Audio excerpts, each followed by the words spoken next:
Hi, and welcome to this week's episode of the CostofCarry podcast. My name is James Chi. Let's get started. 5 steps to making a strong offer. A key part of the sales process when using a private treaty is the offer and acceptance process. Understanding what makes a strong offer is not only important, it could potentially help you achieve a positive outcome.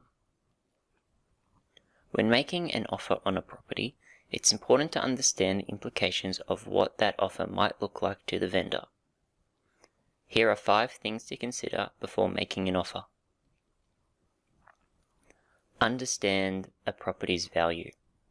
When a real estate agent lists a property for sale at a given price, they are generally going to be using comparable sales data to get a better picture of what that property might be worth. They will be looking at properties of similar size, age, and land component, and trying to determine how much demand that type of product is receiving in the current market.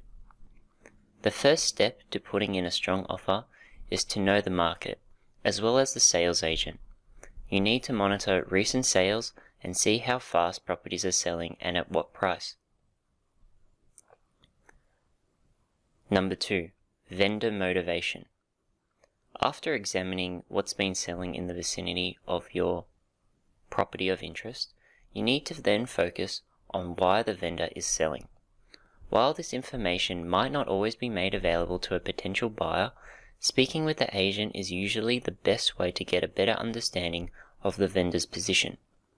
As a general rule, a vendor that needs to sell quickly for personal reasons could potentially be willing to accept a lower price to make that happen. Number 3. Consider your conditions of sale. One of the biggest differences between buying at auction or via private treaty is the buyer is often able to include a range of conditions.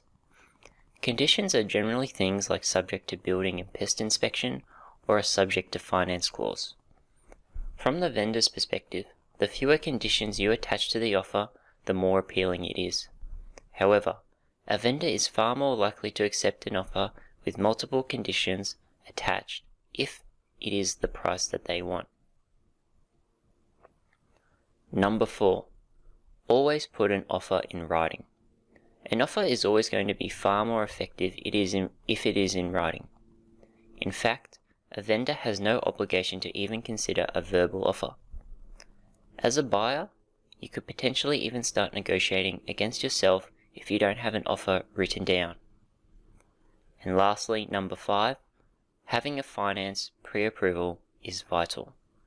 These days, a subject to finance clause is virtually never going to be a deal breaker for a vendor.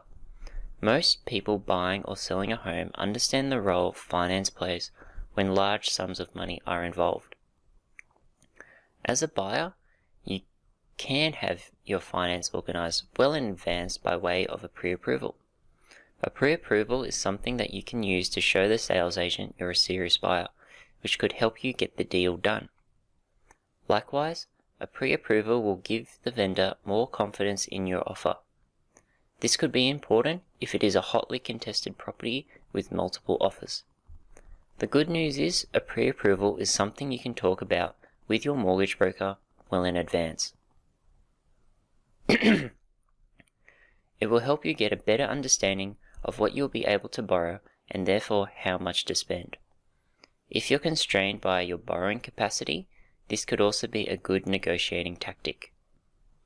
And that concludes this episode of the CostofCarry podcast. Thank you all for tuning in, and I'll see you in the next episode.